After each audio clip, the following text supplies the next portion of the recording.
Galápagos Capital Podcast. Olá pessoal, bem-vindos. Mais um podcast aqui da Galápagos Capital.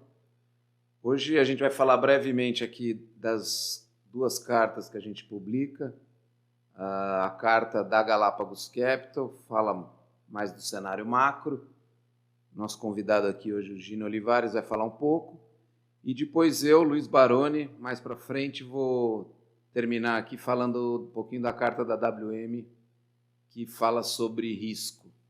Então, passo a palavra aí para o Gino. Bem-vindo, Gino. Prazer. Beleza, obrigado. Obrigado, Luiz. Tudo bem com vocês? Bom, sabe, a carta da Galápagos Capital nesse mês trata do problema de energia. Essa foi uma provocação, uma pergunta do Carlos Fonseca, sobre quais são as implicações do que está acontecendo no mercado de energia. E eu tentei colocar, de uma maneira simples, o que está acontecendo no mercado de energia. Todos estamos vendo os preços das commodities energéticas, os preços da eletricidade subir no mundo todo, né? E quisemos colocar em um formato de ver o que é oferta e o que tem do lado da oferta e do lado da demanda. Então, começamos pelo lado da demanda, vimos que realmente o mundo que emergiu no pós-pandemia é um mundo que é muito mais voraz em termos de consumo de energia, e isso se explica basicamente porque a composição do PIB global se alterou com mais produção, demanda e produção de bens que são cuja produção é mais intensiva em energia do que serviços. Então, grosso modo, o mundo já recuperou o nível de atividade que estava no pré-pandemia, porém, né, o consumo de energia hoje é maior do que era antes do pré-pandemia, né? Então, a explicação pelo lado da demanda é essa voracidade, essa mudança de composição.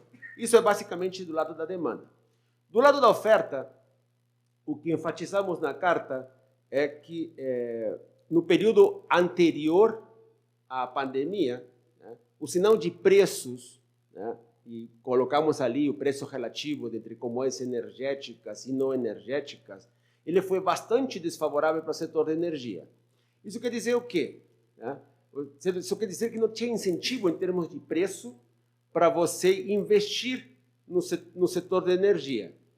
Então, desde 2014, que mais ou menos onde começam que foi o pico, o último pico anterior do preço das commodities energéticas e não energéticas, você viu o preço relativo de energia contra não energia se deteriorar. O resultado disso, em termos práticos, que houve pouquíssimo investimento na expansão da capacidade produtiva de energia. Então, aí chegamos no período pós-pandemia e nós temos uma oferta, né, que não teve uma expansão nos últimos anos, produto do sinal de preço, e, do outro lado, uma demanda que saiu bem mais forte no pós-pandemia, pelos motivos que eu coloquei dessa recomposição do PIB global. Bom, se tem uma demanda que não consegue ser atendida pela oferta, a manifestação disso é o aumento de preço. É o que vimos, né? O aumento dos preços desse último ano, né, com tudo que aumentou, que era uma coisa em torno de 40% na composição da cesta de produtos de energia, mesmo com esse aumento, né, que é o que estamos sentindo do impacto na inflação global, mesmo com isso, o preço relativo ainda continua muito deprimido se comparado com os valores registrados há quase uma década atrás, né? Então, o sinal de preço, o que estamos vendo em termos de inflação, foi um movimento importante, mas mesmo assim, o preço relativo da energia contra as outras commodities continua desfavorável. E alguém poderia dizer, e isso que exploramos na carta, bom, mas um sinal de preço de 40% deveria dar incentivo para o aumento da produção de commodities energéticas. É verdade, sim, mas temos, por outro lado, que o ciclo de investimento na produção de energia é longo. Nós colocamos ali na carta, né, que, por exemplo, botar em pé um terminal de gás natural liquefeito é uma coisa como de 5 anos. Então, por mais sinal de preço que tenha nesse momento, né? Não podemos esperar uma retomada, uma expansão da oferta significativa a ponto de atender a demanda. Então, ficamos com uma situação que vai ficar apertada, o mercado de commodities energéticas vai ficar apertado por algum tempo. E aí temos, analisando ainda por lado da demanda, né, que basicamente você pode criar energia, pode produzir energia com qualquer coisa, no sentido de commodities energéticas. Você começa com o carvão, que é o mais fácil, depois você segue pelo gás natural, né, e você vai para o petróleo. Estou descartando aqui a produção de energia hidroelétrica, por exemplo, né, porque só poucos países... Até de casca de arroz a gente até faz de energia. casca de arroz a gente faz energia hoje. Né? Mas falando das principais commodities, então, carvão, ele está tendo com uso muito mais restrito por essas questões ambientais. Aí você teve gás, então as restrições no uso do carvão levam para o gás. Aí o gás sobe de preço, isso que vimos nos últimos tempos. Aí o gás não é suficiente, e aí vai para o petróleo. Então há um contágio da evolução dos preços. O interessante dessa conjuntura é que a voracidade por energia é tal nesse momento, né, que essa substituição, produzir energia com petróleo é a forma mais cara de produzir. E, em geral, né, pensando no hemisfério norte, você chega a produzir energia utilizando petróleo só nos últimos dias do inverno, no inverno do hemisfério norte. Tá? Então, assim, é uma coisa que, quando acontece só no limite, já estamos falando de março. Tá? No entanto, já está acontecendo agora. Tá? Então, o risco envolvido, e aqui falando do risco, já tentando levantar um pouco a bola para o que o Barone vai falar depois, o risco aqui agora é o seguinte, se já estamos agora em outubro, novembro, produzindo, em algumas regiões estão produzindo energia com petróleo, né? Se por acaso o inverno for mais rigoroso, né, o que vai acontecer? E nesse momento não é possível afirmar o quão rigoroso vai ser o inverno. A meteorologia, em geral, tem uma visibilidade de 2 semanas. Então, só em janeiro ou fevereiro poderemos ver o quão duro vai ser, ou não, vai ser o inverno no hemisfério norte. Então, tudo isso cria pressão. Né? Então, em algum momento, talvez o PIB mundial vai tentar voltar à composição atual, à composição tradicional, com um pouco menos de produção de bens, um pouco mais de serviços, mas não parece que isso vai acontecer tão rápido. Logo, a demanda vai continuar forte. A oferta, como já mencionei, ela não vai crescer tão rápido.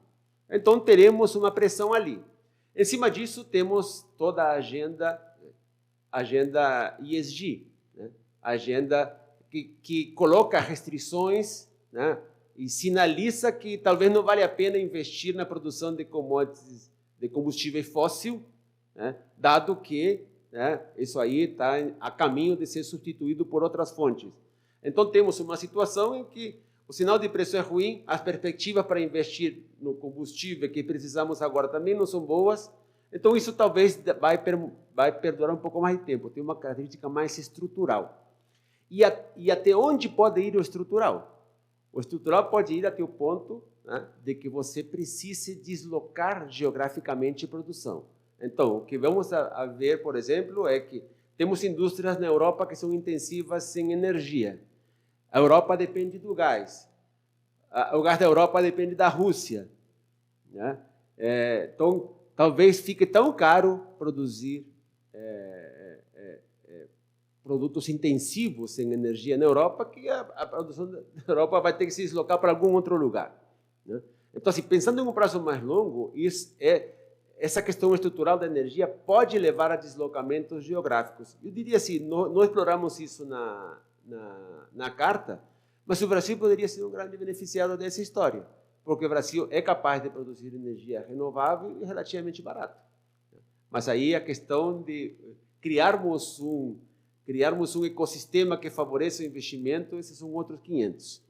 Então, eu vou parar por aí. Essa é a mensagem, basicamente, da carta, que a questão da energia tem componentes de demanda e oferta, né, que vai além do temporário do efeito da pandemia. né? E que pode vir para ficar. E a última mensagem é a seguinte: o preço da energia baixo ajudou a manter a inflação baixa na última década. Se o nosso cenário estiver certo e as commodities energéticas, a produção de energia ficar mais cara, isso vai ter implicações para a inflação, não apenas no curto prazo, mas também nos próximos anos. Eu paro por aqui, eu passo a palavra aqui para o Baroni. Obrigado, Gino. São os riscos, né, que a gente corre de ter sido um pouco negligente com o investimento de energia, né? E risco é o tema aí da carta da WM esse mês. Eu convido aí os ouvintes e clientes a lerem a carta. Ali a gente fala um pouco de um histórico aí sobre risco, né? Risco, costumo dizer nas nossas conversas aí com os clientes que atravessar a rua tem risco, pular de paraquedas tem risco. O risco é uma palavra tem um significado muito amplo, né? Então a gente fala um pouco do histórico ali do risco. Sempre teve ligado aí à vida humana, desde a época dos homens das cavernas, que para ter comida precisava ir caçar. Quem corria risco tinha comida, quem não corria risco tinha mais risco de morrer. Então, como diz o Milton Friedman, não tem almoço de graça. E a gente traz um pouco esse tema na nossa parte de líquidos aqui da Galápagos, está muito mais ligado ao risco de mercado. A gente procurou fazer uma analogia ali ao risco de mercado e ao risco de crédito. Os nossos produtos de crédito, ainda que tenham um risco de mercado diminuído, eles têm risco de mercado. O risco mais relevante ali é o risco de crédito. E a gente aborda um pouco os fatores comportamentais ligados ao risco, né? Então, os eventos diferentes, como eu falei aqui, têm riscos diferentes. Uma mesma pessoa, teoricamente, à medida que vai ficando mais velha, vai reduzindo a sua propensão a tomar risco. A gente disse que ela vai ficando avessa ao risco. E pessoas diferentes também têm propensões ao risco diferentes. Convido aí quem quiser dar um Google aí no Paradoxo de São Petersburgo, é um bom exemplo contraintuitivo do que significa o risco lá no exemplo para o Pedro e para o Paulo. Quer dizer, é bem interessante esse paradoxo, né? Ele demonstra muito que o risco para pessoas diferentes pode ser diferente. E a gente dá um exemplo na carta, né? Tem um fator comportamental muito grande. A gente que atende os nossos quase 4.000 clientes sente isso no dia a dia. Os clientes olham muito para a remuneração dos ativos que a gente coloca, para a taxa de rendimento, né? E acabam olhando menos do que deveriam o risco, ou acabam, por terem delegado para nós, que somos os gestores, esse filtro de risco, acabam ficando um pouco mais lenientes.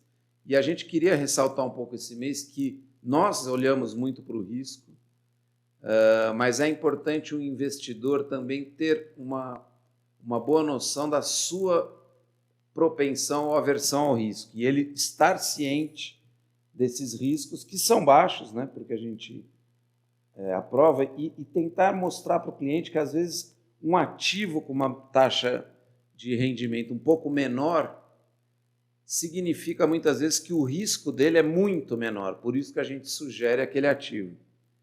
E tem até ali um exemplo, né, muito engraçado, que mostra a aversão ao risco das pessoas. Eu vou encerrar falando desse exemplo. Você deu a opção para uma pessoa, teve uma pesquisa feita, né? Você chegou para, sei lá, uma centena de pessoas e perguntou: você prefere ganhar $100 aqui na primeira opção ou na segunda opção? Com 1% de chance você não vai ganhar nada, com 89% você vai ganhar 100 e com 10% você vai ganhar 500. Ou seja, a segunda opção tem um retorno esperado muito maior. Mas, por incrível que pareça, 64% das pessoas preferiram a primeira opção por conta de ter a certeza que vai receber os $100. Então, muitas vezes, a pessoa tem uma propensão ao risco muito baixa, como esse exemplo mostra, mas na hora de investir ela acaba tolerando riscos maiores do que ela não toleraria numa situação comum. Então, é uma pulga atrás da orelha aí para os nossos ouvintes e clientes pensarem. Dê uma lida na carta. Brigadão, Gino. E um bom fim de semana, um bom feriado a todos. Galápagos Capital Podcast.